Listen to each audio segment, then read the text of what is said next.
अस्सलाम वालेकुम दोस्तों, क्या आप लोगों ने कभी सोचा है कि एक इंसान के जिस्म से अगर खाल उधेड़ी जाए तो क्या वो जिंदा रह सकता है, या फिर एक ऐसी दर्दनाक मौत इमेजिन करें जिससे जहन्नुम में जाना ज्यादा आसान लगता हो।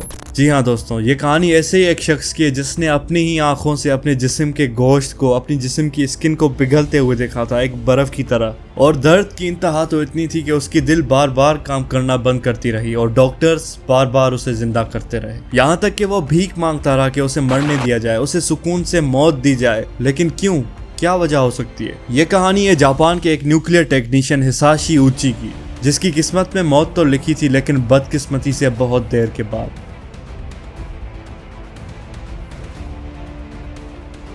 30 सितंबर 1999 टोकाइम्यूरा न्यूक्लियर फ्यूल रिप्रोसेसिंग प्लांट। उस दिन उस पावर प्लांट में 3 टेक्नीशियंस काम कर रहे थे, हिसाशी उची, शिनुहारा जो कि हिसाशी का साथी था, और इन दोनों का सुपरवाइजर योकुकावा। योकुकावा एक स्टील के शील्ड रूम से इन दोनों को सुपरवाइज कर रहा था, जबकि हिसाशी और शिनुहारा एनरिच्ड एक्टिव यूरेनियम से फ्यूल रॉड्स बना रहे थे। लेकिन उस दिन कंपनी की कुछ लापरवाहियों की वजह से बहुत बड़ा हादसा होने वाला था। यूरेनियम को मिक्स करते करते यूरेनियम की कॉन्सेंट्रेशन इतनी बढ़ जाती है कि एक न्यूक्लियर फिजन रिएक्शन स्टार्ट हो जाता है। और हिसाशी की किस्मत इतनी खराब थी कि हिसाशी उसी यूरेनियम से भरी टैंक के करीब खड़ा था और शिनुहारा भी उसके करीब ही मदद कर रहा था। इस रिएक्शन का स्केल इतना बड़ा होता है कि international nuclear and radiological event पर इसको नंबर 4 पर रैंक किया गया था।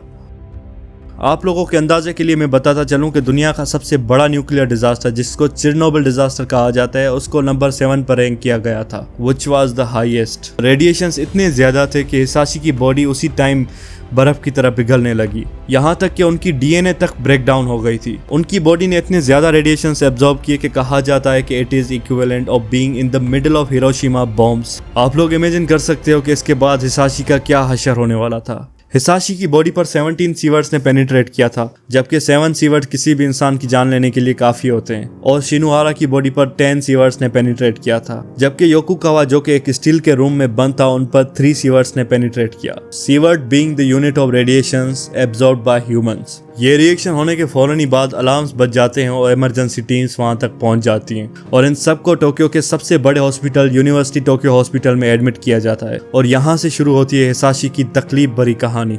हिसाशी की बॉडी पर स्किन ना होने की वजह से उसको बहुत सारे इन्फेक्शंस का सामना करना पड़ा, यहाँ तक कि उनका पूरा इम्यून सिस्टम भी जवाब दे चुका था। उनकी बॉडी में व्हाइट ब्लड सेल्स ना होने के बराबर थे। मैं आप लोगों को बताता चलूं कि हिसाशी अभी भी पूरी तरह से कॉन्शियस थे और अपने साथ ये सब होते हुए देख रहे थे और बर्दाश्त कर रहे थे। वो पूरे 83 दिनों तक उस अस्पताल में रहते हैं और हर दिन वो मौत की भीख मांगते हैं कि उसे सुकून से मरने दिया जाए। यहाँ तक कि उन पर एक किताब भी लिखी गई थी जिसका नाम था अ स्लो डेथ, जिसमें ऑथर का कहना था कि हिसाशी एक हफ्ते के ट्रीटमेंट के बाद ये कह रहा था कि I am not a guinea pig, I can't take this any more. अक्टूबर 7, 1999 डॉक्टर्स दुनिया का सबसे पहला peripheral blood stem cells transplantation करते हैं इसकी बॉडी पर, और डोनर इसकी अपनी बहन ही होती है। इन नए सेल्स का उनकी बॉडी पर कोई फ़ायदा तो नहीं होता, लेकिन उल्टा इनकी तबीयत और ज़्यादा बिगड़ने लगती है। इनके साथी शिनुहारा पर भी सेम ही ट्रीटमेंट किया जाता है, लेकिन उनकी तबीयत थोड़ी बेहतर होने लगी थी।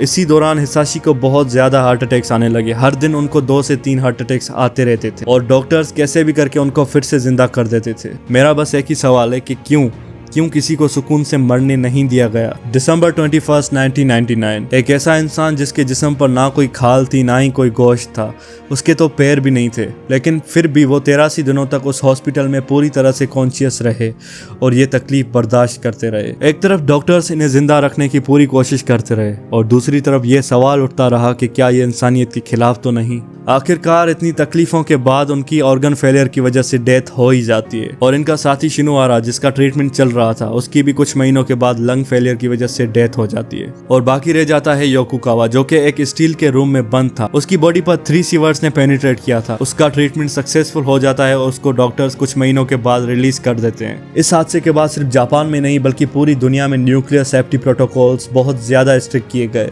आप लोग इस हादसे के बारे में क्या सोचते हो, मुझे प्लीज कमेंट्स में बताइए और मिलते हैं फिर एक और नई दास्तान के साथ। अपना ख्याल रखिएगा, बाय।